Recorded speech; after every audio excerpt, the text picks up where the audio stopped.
Hello, girls, guys, or otherwise. This is Rich, and welcome to our Witchy Book Club series. We are going through Chapter 11, Lesson 7 of the Outer Temple of Witchcraft. As per usual, there will be a link below where you can get your own copy. Um, Excuse me while I bump the mic here. Um, okay, so first things first, let me get everything out of the way. Sorry that this is coming up a little bit on the later side. You actually might end up getting it by like Sunday morning. Eh.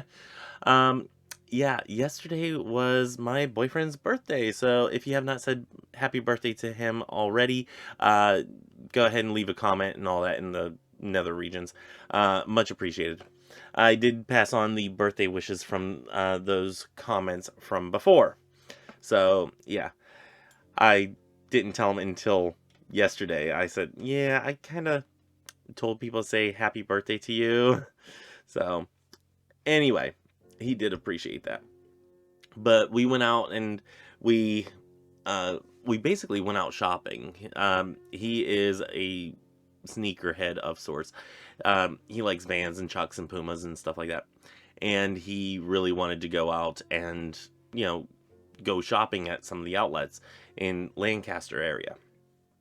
He also wanted to go to a buffet style restaurant that he had gone to with his family years ago. So we went there and ended up eating so much that we had to be rolled out of the place. So yeah, it was quite the day. It was quite the adventure, and a lot of driving. So by the time I got home and everything, not able to do that. And then not only that, I had to finish like the last 5 pages of this chapter. So that's why this is coming up late.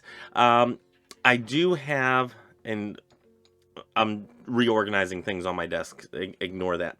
But I do have things that I wanted to say about chapter 12. Um, Looking forward, is that because this is such a huge chapter, I'm actually going to separate this into two different parts, part 1 and 2. So chapter 12 starts on page 249, and the first part's going to go until up to and including page 270, and then the remainder of the chapter from 271 to 292 will take place the following week. And I think I'm probably going to do the same thing with chapter 13, because that's like 60 something pages if I remember correctly. A lot of pages, and I'll probably separate that maybe into like 3 parts, because doing any more than 20 pages of reading and underlying and um, you know reflection on different topics and whatnot, doing any more than 20 pages is a little bit is a little bit much for me. So yeah, anyway, I did want to note that. Also, before I go any further, if you're not yet subscribed, go ahead and hit the subscribe button right over here. Hit that bell notification so YouTube might notify you whenever I come out with a new video. Um, let's see, what else?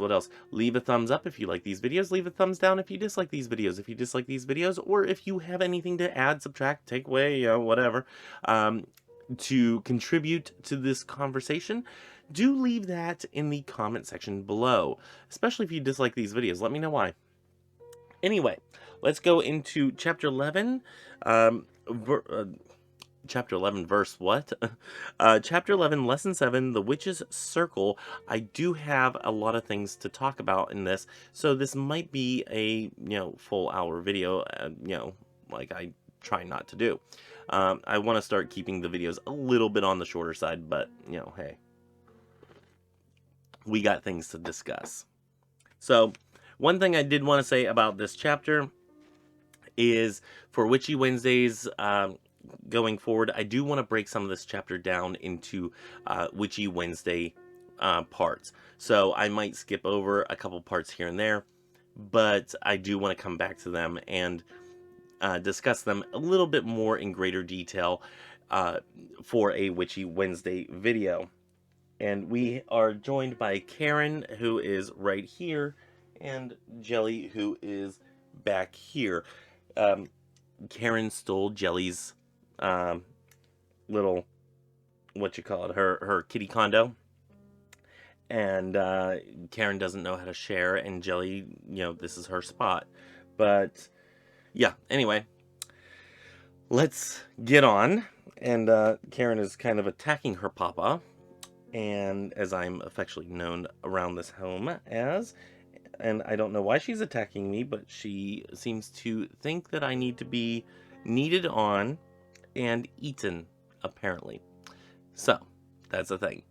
Um, anyway, let's get into this. Chapter 11, Chapter 11, Lesson 7, The Witch's Circle. Let's get on into it in our grandest of traditions, looking at the first sentence or first couple of sentences, seeing how he opens this chapter in particular. He says, "Enter the Witch's Circle, a sacred place beyond space, a time beyond time." A sacred space beyond space, a time beyond time. A little tongue twisty, but I do like it. I do appreciate that. Further on down, I have here underlined, "You create a holy place of power where the creative forces of the universe gather and partner with you." I think this is important to remember that uh, just like any cathedral, chapel, church, whatever, this is, or even temple, this is a sacred area that you are creating. This is a place where you are in communion with the divine. Um, so it is something to remember that, when you are in this place, that, yes, there can be some frivolity, which we'll talk about a little bit later, but this is a holy place. This is a place of power, a place of holiness, of sacred acts that should have reverence there. So I did want to touch on that. Let me move the mic a little bit further away so I can prop the book up here. On page 220, the circle is a microcosm of the universe. And I'm going to skip around here a lot. When we create a model of the universe in our sacred space through the circle, the four elements, the divine polarity of goddess and god, we create a miniature universe. I like how this is explained. It's not really always explained in the 101 type of textbooks or, books in general, the Witchy 101 books, of what circle is. It's not explained in this manner, and I think this is an easy way to grasp that. What you want to happen, what you want to have happen on the bigger scale, you are doing on a very small scale. And keeping that in mind, that okay, if I'm mixing these ingredients in this teacup in a certain manner, then this is how the energies of the universe around me on a bigger scale are also being mixed, something of that sort. So something to keep in mind there, and I do like how he explains this. Skipping around some more, being between the worlds, anything done in the sacred space is magnified. Think of it as a cosmic magnifying glass. It is a mystical lens through which you magnify your intention. I like his explanations here. I mean, I can't tell you how much I love the explanations here, because that is such a powerful way of seeing circle and seeing the sacredness of circle, and really coming to that place and knowing that whatever you bring in there, whatever you start creating in there, or whatever you continue to feed in that circle, is going to magnify to the rest of the world. So that's something to keep in mind when you're in circle. And we're going to talk about some of the other parts of that, the downsides to it and whatnot, and some things we can do in circle that, if you're only looking at this part, might not be readily apparent, or might make you want to not be in circle in certain situations. And we're going to discuss that towards the end of the chapter. Let's move on. The magic circle is a witch's is the witch's cauldron. It is a container, a boundary, much more like a bubble or bowl than a ring.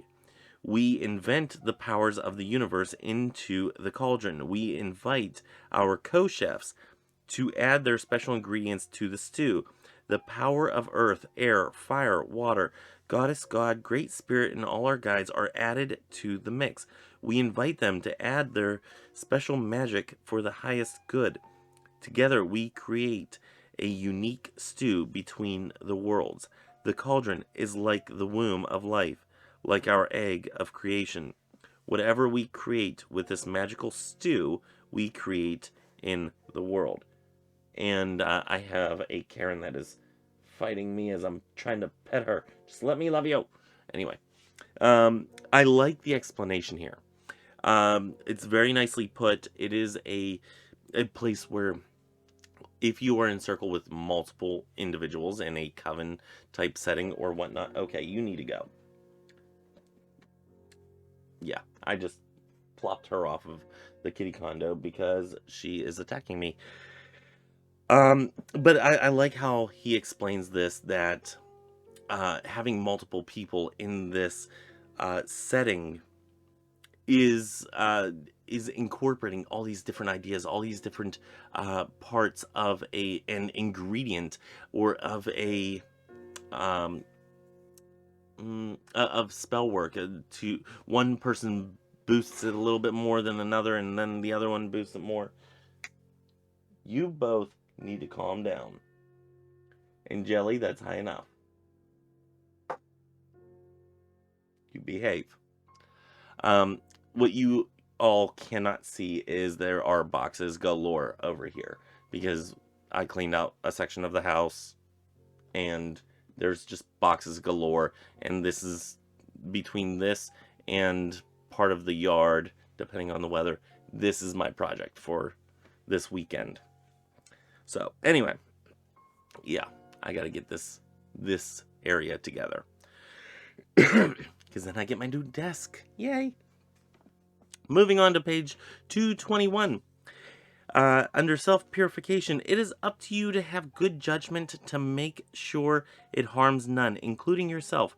I want to just say a little note on this. Personal responsibility. Having responsibility for what you do in circle is vitally important.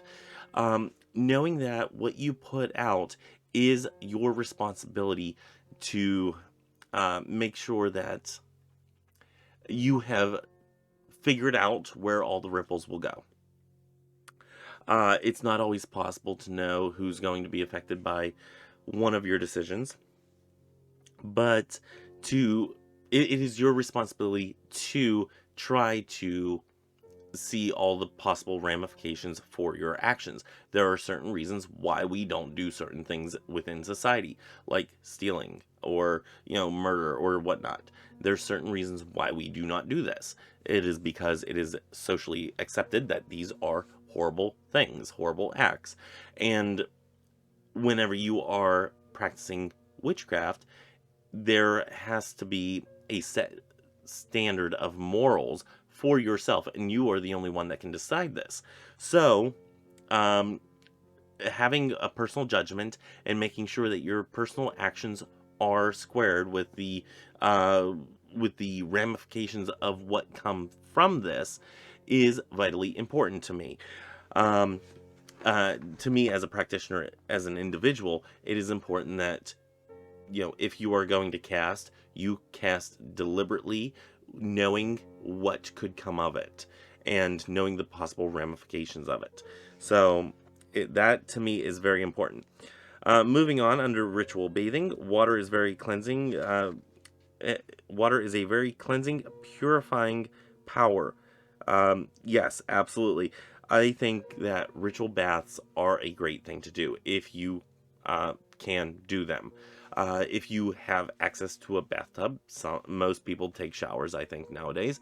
But if you even take a ritual shower, you don't necessarily need to, lather everything up and get a full-on shower. You can go in just for a rinse.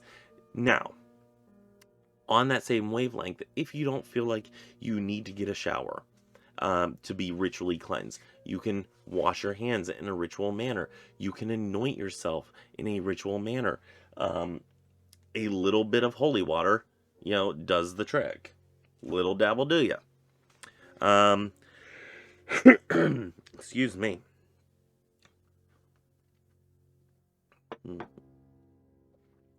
Moving on, under smudging. For one, I want to say, can we get rid of the term of smudging? Because it is specifically from the First Peoples and whatnot.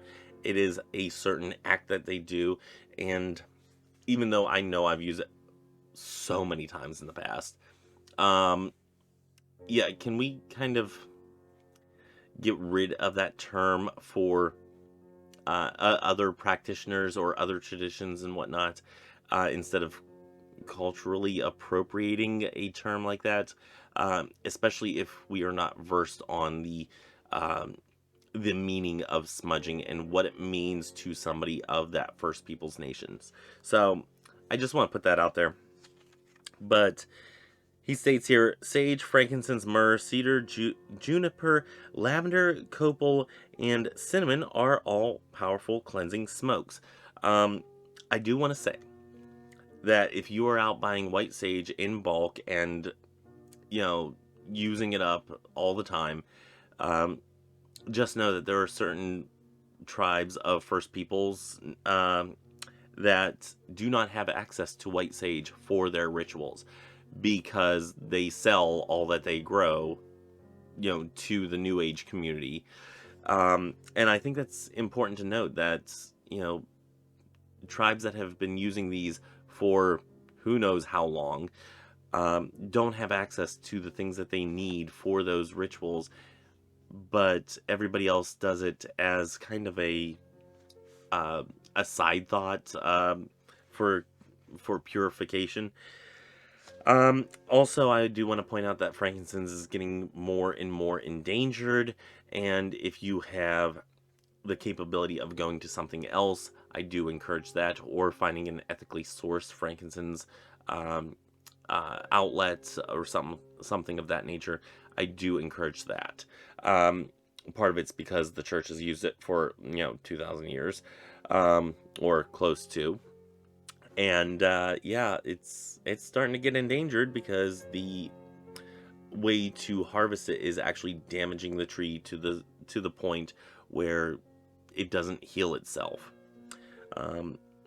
As far as myrrh, cedar, juniper, lavender, and cinnamon, I know are less endangered, if not not even near the endangered species list. So those ones I think are a little bit more acceptable. Copal, I think, is a little on the endangered side. Do your research on these, of course, and follow your morals and your ethical compass on that. I just wanted to point that out real quick. Let's move on to page 222, meditation. Quieting your mind of unwanted distractions is another method of purification. Absolutely.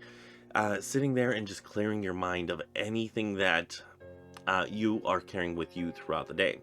That is an important way of purifying yourself. So I do encourage trying that. Again, works just as well as ritual water purification, works just as well as smoke purification. You can also purify with the energy itself that you can expel from yourself. So definitely another way of purifying. You can use bells. You can use... Excuse me. We just had dinner not too long ago. I'm a little gassy. We'll get past that. You can use bells with sound. You can use incense. You can use a flame. You can use water. Where's my little... I don't know. Where did it go? Oh, it's right here. You can use a little spray. So you just spray it around, and there, that area is purified, and my book is now all wet. But you can utilize water. You can utilize salt. Salt is readily, out there everywhere.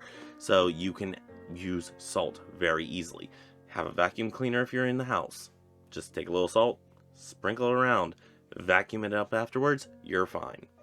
Um, you know, anyway. Yeah, there's more than just what he has here put down for purification, and I think that's important to note. Ritual clothing, let's move on. One of the reasons witches and magicians wear ceremonial cloaks, robes, scarves, and jewelry is to maintain a magical state of consciousness. Part of purification process is to shed the mundane concerns of the outer world, and mundane identities by shedding our everyday clothes. We purify our energy and then don our magical attire. Hold that thought for 1 minute. I highly recommend new witches obtain magical garments. I prefer the traditional robe, and when outside, a cloak, but your ritual attire can be anything. It can be a special outfit, dress, sweater, or blanket. Absolutely. Totally agree with this. But if you don't have the capability of having ritual clothes, just know that street clothes are just as valid. It's more about the mindset that you are in when you're going there, into that space. It's like when you're going to a church or a temple, depending on the tradition. It may not matter what you're actually wearing as long as if you're showing up. The, the fact that you have shown up is what matters. If you dress up nice and you show off your Sunday best, then fantastic. Great on you. However, if you don't have Sunday bests and you go to church in shorts and a t-shirt, that should be just as valid. And I kind of look down on people who, and I will fully admit this, I look down on people, and I fully will admit that I look down on people who will judge another person on what they wear to church. I think that is disgusting, and I think it goes against the entirety of why they are actually there. The reason that you are there is to love the person that you are next to, or love your brother in that tradition, or sister in that tradition, or otherwise, and to encourage them to keep on attending. So I kind of really hate it whenever people look down their nose on people who don't wear appropriate attire to church.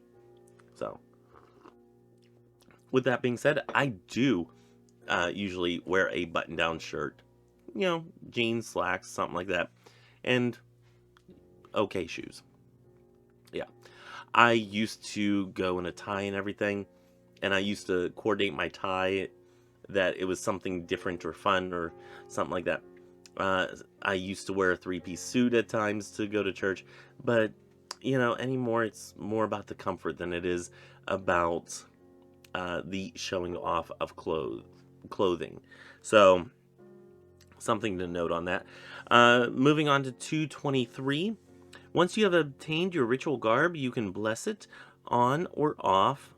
On or off in a ritual circle to consecrate it like a ritual tool. This blessing helps you remain in a purified state of being before and during the ritual. Although I talk about the division between the magical and the mundane, this is only an arbitrary decision and most evident in the beginning of your life as a witch. Okay, so basically what he's saying here is that the act of putting on clothing and having that line of demarcation where you are going from the mundane to the magical, or the mundane to the mystical, having that line there of when I put this on, I am entering that state, is very important, more whenever you're just starting out, so you can train yourself to be in that state of mind for these workings. So I'm of the thought of, one day, if I go more ceremonial in my practice, I will have ritual clothes that are only used for ritual purposes. That would probably be more of a robe, and I'm not sure what else. maybe a sash of some sort or a little rope to tie it off. I don't know. But as of right now, I have nothing really that special that I wear in ritual most of the times. I do have a really long, like, tunic that is in the drawers in this hutch, but I haven't worn that in years, and I only used it for ritual and, to dress up for Halloween once in a while. But yeah, I've kind of fallen out of the needing to use that in ritual. Let's move on to purifying the space. Not only must the witch be purified, but the space where the circle is cast must be cleansed before any work is done. You don't want the vibrations of the day to become a part of your circle, particularly if there has been stress, tension, or illness in the space. You want the energy of the space to be as pure and clear as possible. I do like that he says this. Do I think it's always necessary to purify? Not necessarily all the time. Is it nice to purify the space before you're working in it? Absolutely. Is it absolutely necessary? I don't think so. He talks about home cleansing, smudging, saltwater candle, ritual sweeping, psychic cleansing, warding, all things that you can do, perfectly valid, like them a lot. So the next section on 226, I wanted to just point out where he has, under casting the circle, the witch's circle consists of the following parts: cleansing self and space, circle casting, quarter calls, evocation, naming the work, anointing, great rite, raising energy, the work, raising the cone of power, grounding, final blessing, devocation, release the quarters, and release the circle. Okay. I just want to note, for all those Christo-Pagans out there, to note the similarity between this and Sunday rituals at a mass or at a church of any sort. Many of these things you will find in cohesion with church teaching, doctrine, and their methodologies for, a Sunday service. So I challenge you to look at this and look at the similarities, look at the differences, and especially with the Catholic Church, I think, because they are more ceremonial than many of your evangelical churches and whatnot. There are evangelical churches out there where the pastor, the priest, or minister comes out, they will say a couple words, you'll sing a song, pray, then you have the sermon, pray again, collection plate, if you do the Eucharist, another prayer, another song, and then you go home. That type of thing. I'm sorry, I'm losing my voice a little bit. But if you are familiar with the Catholic setup, do look at this. Look at particularly the procession going inwards into the service. Because I think you'll see cleansing of self and space, not necessarily a circle casting, but something similar. Quarter calls in a way. The evocation, definitely. Naming the work, yes. Anointing, yes. Great rite, not really. Raising of energy, yes. The work, which would be the sermon, yes. Raising of the cone of power, kind of, maybe. Grounding, kind of, maybe. Final blessing, absolutely. Devocation, absolutely. And release the quarters, kind of, but not really. That would be more of the procession going out or whatnot. But I would definitely challenge those who have been to many church services to look at this and tell me that they're not at least a little similar. The next one I want to look at is on page 227, Under circle casting, the first step to creating a sacred space is marking the boundary of that sacred space. Usually this is done with a magically consecrated wand, but can also be done with a staff, athame, or sword. In a pinch, use your finger. Just a little note on that you do not need any tools to do this work. If you only have your body, that is more than enough. Continuing on to 228, under quarter calls to stabilize your circle, you anchor it between the worlds by calling upon the four quarters and elements. I like that he uses this verbiage here of anchoring the circle. Without having the quarters, you're just kind of like, like this. But once you have the stability of earth, well, in my direction, earth, air, fire, and water, you're kind of more stable, and you're on solid ground type thing. I like this imagery because it kind of solidifies, why are we doing the quarter calls? It's not only for the protection of the circle, but it's also for the anchoring of the circle, because it's more of an orb, really.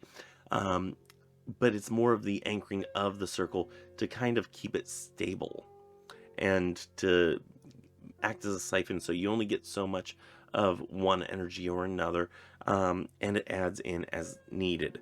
So, and it just keeps everything balanced. I like the imagery that this brought up for me, because it's not a way that I thought of circle before, and I kind of really love it because it makes so much more sense explaining it in this manner. Evocation. Evocation is the inviting of spirits to manifest in your space. Absolutely. Usually I do this, with the quarters, and I also do this with deity, Christ and Sophia, or Sophia and Christ. Doesn't matter which one's first. Probably would bring Sophia first, to be honest. But yeah, there's a question. Which do you bring first, the goddess or the god? I'm kind of wondering what other people's answers are. Yeah, so there's that. And then he says, although the goddess and god and great spirit are ever present in everything, this evocation is a true call and invitation by the witch to partner with them in magic. I think this is an excellent way of discussing the evocation process. You are giving them a formal invite to please come into your space and be present in this working. And I think this is a wonderful way of verbalizing this or wording this. Even though they're always present there, this is their formal invite. Naming the work. Naming the work simply means to state the intention of your circle, be it celebration, rite, or magic. Skipping around, naming the work focuses the energy and gets all your spiritual partners on the same track, working for the same goal. If your magic is diverse, then you can omit naming the work specifically and say something like, I call this circle to partner with the power of the moon and the moon goddess, or I ask for divine aid in my magic tonight. If you're working in a group, absolutely. I think this is a fantastic thing that you probably should do, and most likely in a group setting need to do, because you all need to be on the same page with one another, especially if you have a laundry list of things to do, such as, we're doing healing for so-and-so and so-and-so and so-and-so. We're doing spell work for financial reasons for this person, this person, this person, or we're doing a love spell for this person and this person, something like that. If you are doing spell work like that together as a group, you all need to be on the same page as to when each thing is happening and what your intention is behind that, and put a clear how do I want to say this? A clear start and finish to each part. So that can be however you decide it, but after a certain part, what I would probably do if I were leading a circle is, okay, we're done with part number 1, and ring a bell and send that out. And he does talk about that with, I believe it's the Cone of Power area. But we'll get to that if we get to it. I think we get to it. I have a little tickle on the back of my throat. We're just going to ignore that. On page 229, anointing. Anointing is done with protection potion in my tradition, but others use a solution of sea salt and water for blessing and protection, i.e. holy water. So, yes, absolutely. The circle... Let's try this again. The circle magnifies and manifests all intentions, including unwanted ones, unless you use this technique to block them out. The potion protects us from outside influences and our inner unwanted influence. With these ritual actions, our magic is not spoiled. Okay, so, and we're going to get to that again in a little bit. But I thought that was an important note. The Great Rite. On page 230. The Great Rite is a union of the goddess and the god, ritually in the circle, usually done through the symbolic enactment of the blade and the chalice though in some forms of high magic, it is the wand into the cup.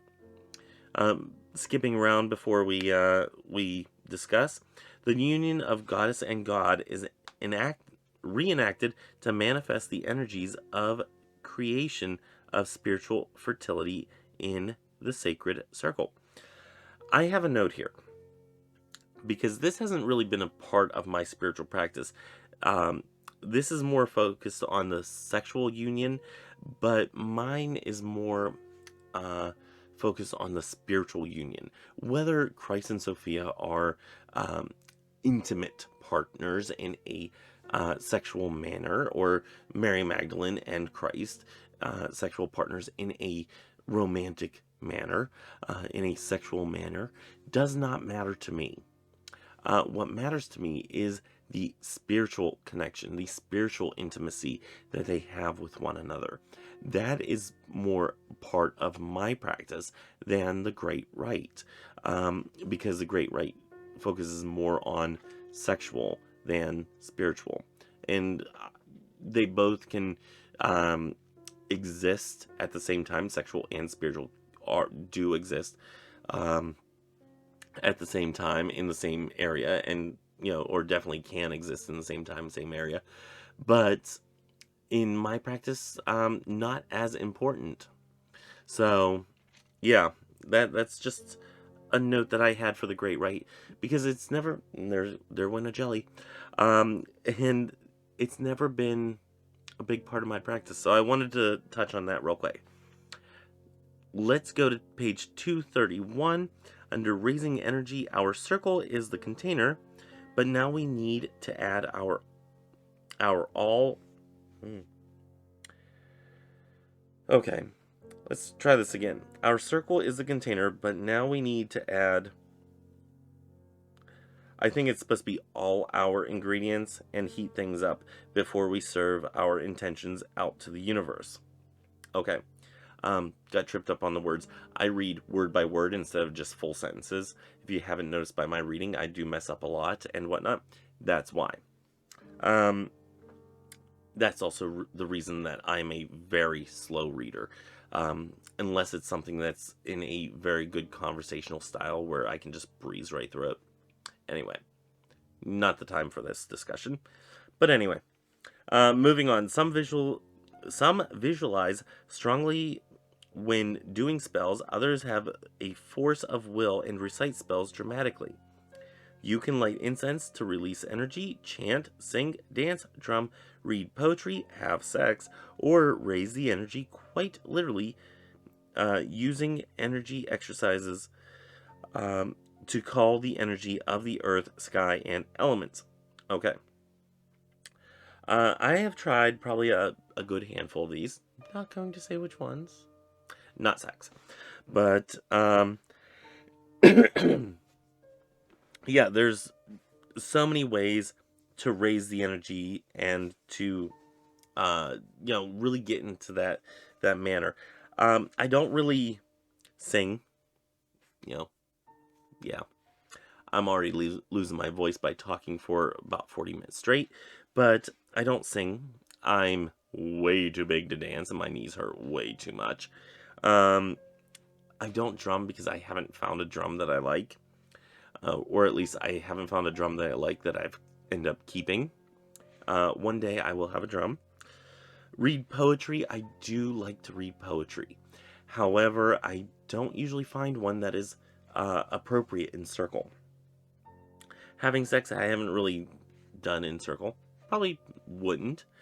Um, but yeah, I mean, I've tried some of these, like chanting and not, like I said, not really singing, but chanting, yes. Um, Reading poetry, yes. But, only a handful of them. Anyway, um, I am one of those ones that I do need to recite spell work dramatically. And if you see me sitting there doing a spell and I'm sitting there, I will chant it, and I will kind of raise myself up while doing it, being more and more boisterous with it. Jelly, what are you doing on the altar? Get off. Down. Get down. I see you still up there. Thank you. That's usually where you mess up, huh, Karen? I know, you're a little Miss Badass. But anyway, yeah, I have been known to chant and be kind of more thematic, I guess, or kind of more leading up to it whenever doing spell work. Or, well, I guess I haven't been known to, but, within my own little circle of me, I've been known to do that. Yeah, because I've only really practiced, solitary. So, yeah. Anyway, let's see. On page 232, Charge of the Goddess, and 233, The Witch's Rune, I do want to do a breakdown of each one of those for Witchy Wednesdays in the future. So yeah, if I forget, y'all remind me. Let's see. On 234, he has here a favorite method of raising energy, or a favorite method of energy raising for my circles, but often unseen in the modern paganism, is an exchange of energy through offering. I actually prefer this. Giving of an offering is giving of the better parts. It is, hey, I have this thing here that I think is the best of what I have to offer you right now, and I want you to have it. It is the first of what I have for myself. You get the first bit of it, whether it is salt, hey, I'm putting a little salt on my food. I give a pinch to Dee Dee first, something like that. Giving of the first fruits or the first bit of what you're about to use is a form of offering. And if you are doing that in circle, especially if you're doing cakes and ale where you are consuming something, you give the first bit of the wine or ale or whatever you're drinking, your drink of choice, coffee.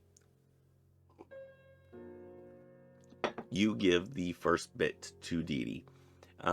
You give the first bit of food to Dee Dee. And then you are able to consume of that as you will. Okay, moving on. I don't have any notes for page 235, 236, 237, 238 at the bottom under devocation. Devocation is the release of all spirits gathered, including the goddess, god, and great spirit. Remember, it is a release and farewell, not a dismissal of a servant. They are our partners and allies and must be treated with respect if we wish to receive the same. Absolutely. one of the reasons I don't do spell work in circle the majority of the time, and we're going to talk about types of circles here in a second, but one of the reasons I don't do spell work the majority of the time in circle is because I don't want to come to deity with a laundry list of things I want done. For me, it is something within my power that I can do to, set the energy in motion for the greater universe to take over and expand as I will, or as others will, or as the universe wills. And I don't want to be one of those people like evangelicals out there who will go to deity over a paper cut. Don't bother deity with frivolous things is basically one of my mottos. If it's something frivolous that you can do through your own spellcraft, then why aren't you doing it? Deity should not be there as a magical genie for you, is my thought process. If you disagree, please let me know in the comments down below. Let me know your thoughts on that. But that's always been my thought process on spell work. If you are in circle, to me, the majority of the time, and I'll talk about this here in a second, is to be in the presence of deity and to do some sort of ritual reading or something of that manner, some honoring of deity, not necessarily for my will to be done. So, release of the quarters. He has here, release the quarters starting where you began, moving counterclockwise. Okay. I basically go completely in reverse. So whenever I do circle, it's east, south, west, north. I have to think of what's at each. It's weird. I don't remember the cardinal directions that way, but I remember what element is there. It's kind of weird how that is always that's now flipped from what I've always known before. But I start in the east, south, west, north, and then I do goddess, then god. Okay. Now to release the circle, T vocation, god, then goddess. And then I go north, west, south, east. So the one downside to this is that if you do everything in reverse and you're using, the little taper candles for each one, you will notice that your east candle burns a lot quicker than your god candle or your goddess candle, depending on which one you release first. So yeah, that's something that I've noticed, like in my spell work, and I'm like, wow, I go through a lot of yellow candles, but I barely go through the gold and silver ones. So something I've noticed, and something that has, even though it's something small that I could change, it's something that's become such a part of my practice that I don't know if I could change it, if it would feel natural to me anymore. So let's continue on with page 239, types of circle. The magic circle comes in many different forms. And then he says, let each circle be alive and unique. Absolutely. These should not be boring situations. I don't know what that was that just moved. But these should not be boring situations where you are just going there because you feel obligated. They should be alive and part of your experience. Excuse me. Again, with that tickle.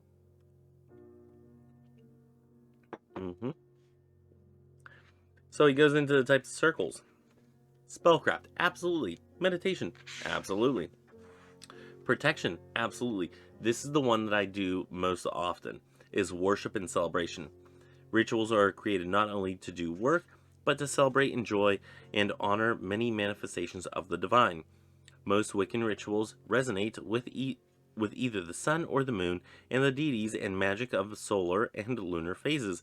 Some circles are holiday rituals for the solstices, equinoxes, and agricultural days known as the Wheel of the Year.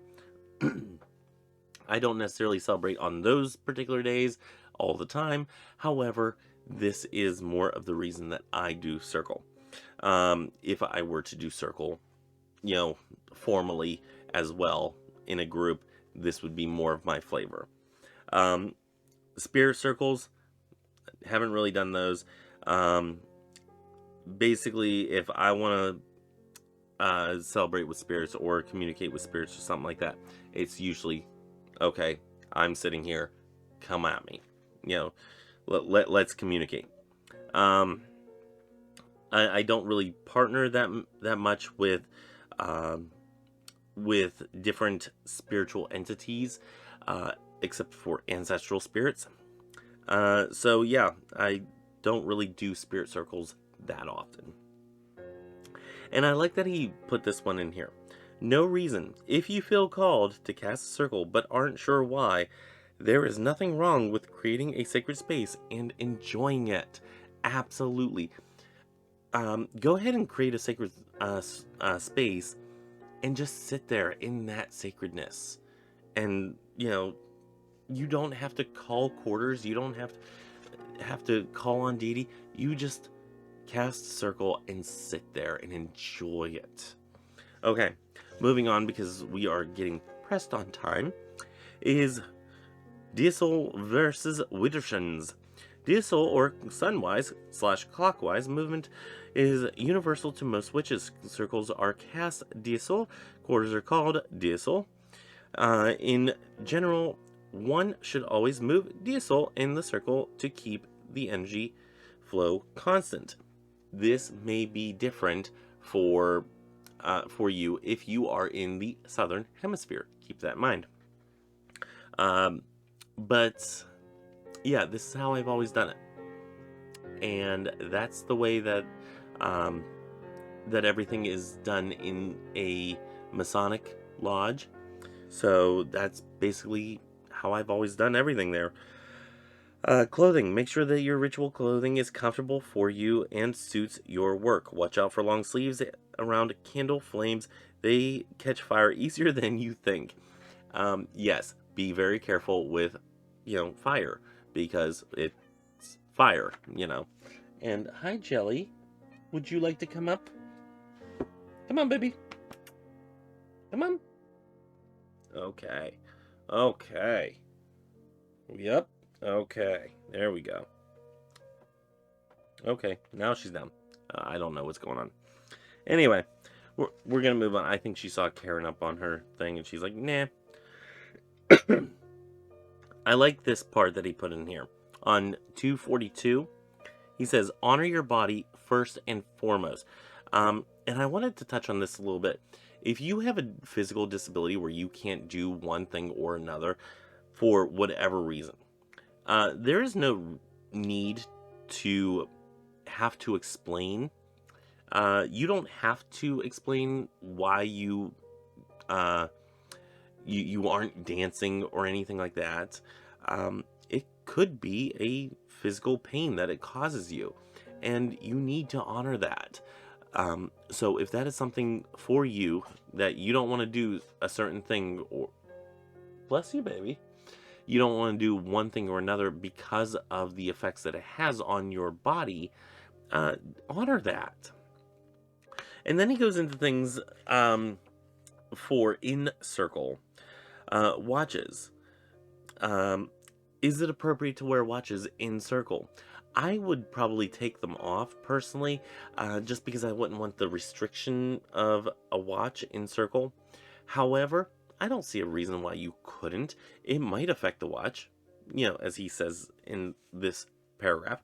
But, if you don't see it messing with the time on your watch, and that is something that is part of your sacred practice, go for it.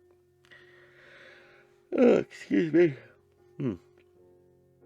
He then continues to say about boundaries. If your room cannot accommodate a comfortable circle. Visualize the boundaries of the circle passing through the walls. The circle is still perfectly round but comfortable enough to fit you. If you are doing this, make sure you cleanse the adjoining rooms and with intention, cleanse the space between the walls. I disagree with that. It, whenever, I mean, I don't have a circle room here. I wish I did. It'd be cool. But if I am casting circle in a rectangular or square room, I draw the circle going to the walls and maybe cutting in just a little bit so it's more like an oval. So basically you're in an egg, not a sphere, a ball. But I don't think that really matters. I basically make that this entire rectangular room, I make this a temple.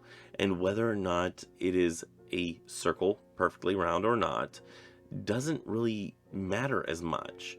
It is more about the fact that these protections in this sacred place, this place at a place, and this space at a space, and time at a time, that it is contained within these four walls, and that's where I'm at.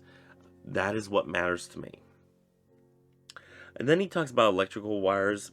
Read that. I don't necessarily agree with this, but read that. Let me know what you have to say. Cutting a door. I've done this plenty of times in circle, especially being solitary and, early on in my practice. Early on, probably the first 2 years, I probably could count on one hand how many times I had a ritual where I had every single thing that I needed for that ritual. It got to a point where I had my witchy cabinet that I did a video on, one of my videos like in the first year that I did YouTube.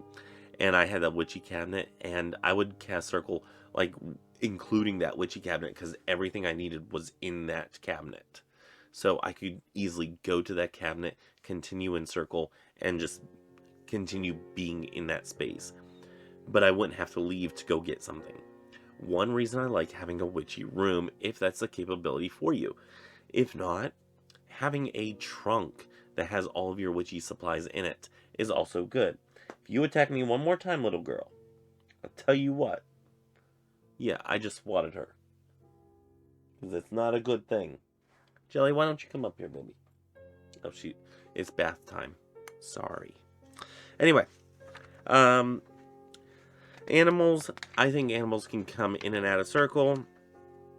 Absolutely no problem. Laughter mistakes. I think this is an important chapter. I'm not going to read a lot of it, but having frivolity in your circle is, I think, kind of important. If you mess up, if you slip on something, like you have a slip of the tongue, or you physically slip on something, I think it is, stay down, baby. I think it is important to have a little levity with yourself, or have a little levity in the situation that, I think Dee Dee would realize that, hey, yeah, these are human beings. They are little mortal beings that tend to make mistakes at times, and sometimes it's hilarious. And I think we all need to have a time with ourselves that we are not as serious about everything. And I think that in circle, that is also important. Then he talks about when to enter and when not to enter circle. And I wanted to talk about this. Because he talks about... I have a sneeze coming on, and it just clogged my whole nose. So, y'all, this is the last point I'm going to make too. But he talks about how if you are not in the headspace of entering circle, that some people will just say, oh no, I'm not in that headspace to be there, or to have a part in circle, so I'm not going to participate in this one. And he says here, unfortunately at times this vow, the vow of perfect love and perfect trust, prevents people from doing any magic when in a difficult place in life. During phases of depression, anger, and other issues that need to be worked out, practitioners will avoid the sacred space of the circle. They feel if they cannot lighten their mood and reach clarity, they should not enter a sacred space. I disagree. They should not do spell work for changing others or the world, but sacred space is actually what they need. And he goes more into it, and it's about how you can be in that space to improve yourself and improve your own situation and whatnot. Absolutely, this is a great part of being in circle, being in a place where deity is present with you and can help you through that, or spirit guides or angels or what have you can help progress you through these times. Absolutely, be in that place, be in that circle, participate in a healing manner for your own good. I also want to say with that you also need to make sure that if you need to talk to a therapist, you seek one out. Mental health is a thing that needs to be discussed more widely in our society, and it's one that is kind of looked down upon and whatnot, or people approach it because with kid gloves because they don't know how to approach it. And I wish that we as a society were more upfront and honest about mental health and making sure that we are taking care of ourselves mentally and physically. And we're not there yet. And I think we're getting there a little quicker, but I don't think we're there yet. Not even close. But I did want to point this out that not only seek out therapy and a medical doctor that can help you out through these things, but also sitting in circle, whether you're doing spell work or not, maybe not doing spell work for anybody, but working on yourself and working through some issues yourself is what you might want to try doing in circle if you are in this type of situation. So with that, we have some homework to do. Exercises 30 and 31. Record your experiences in the Book of Shadows. Yeah, I've been doing Magic Circle for years. I don't do as much anymore. Not like a formal circle. What was number 30? I can't remember. Now that I'm leafing through everywhere here. Hold on. Yeah, number 30 is a home cleansing and protection. Okay. Yeah, no, I'm, with all due respect, not going to do those. The second part of homework is practice regular altar devotional and other regular meditative practice. I need to start doing this a lot more, and part of that is going to be getting this room back to reclaimed for the witchy room that it is, rather than being a partial storage room for the house and whatnot, and for the business and whatnot. This needs to go because this is my holy place. This is my sacred place, and having these boxes that you can see over here and that you cannot see here, having these boxes in here dampens down the magical nature of this room. So that's one thing I'm going to do, is cleaning up and reorganizing the witchy room to better accommodate my daily needs of altar devotional, which will be taking place on this kneeler. So yay. Practice divination techniques. Yeah, I do that. Continue journaling regularly. Yeah, I don't do that. Not as much as I have in the beginning of the year, but with work and all that, yeah, I used to be able to spend like an hour at work just like sitting there journaling, and it was fantastic. And then we get sold to this other company, and yeah, I don't have a second to spare all day. So I'm also working 3 days a week instead of 4 or 5. But hey, okay. Yeah, I'm gonna stop rambling on. Join me next week for part 1 of 2 for chapter 12. And yeah, if I can get through the entire chapter, I'll probably film both parts. But for now, I'm going to keep it at just doing 2 parts for chapter 12. And we might end up doing 3 parts for chapter 13. Because these are some big chapters, y'all.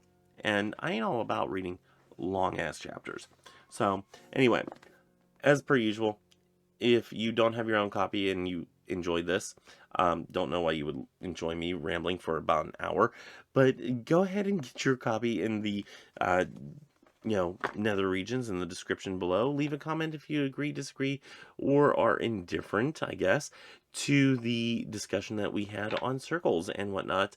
And yeah, until then, or until next time, uh, I am doing a part out of the Nag Hammadi scriptures for our Christo-Pagan Sunday.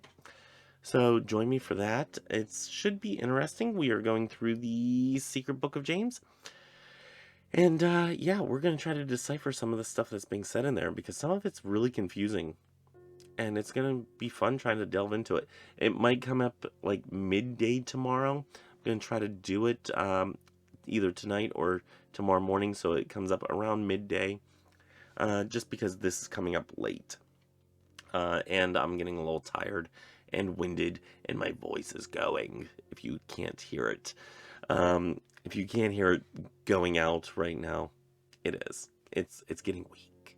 So weak. Anyway, with all that being said, may you have love, hugs, and ladybugs. Bye-bye.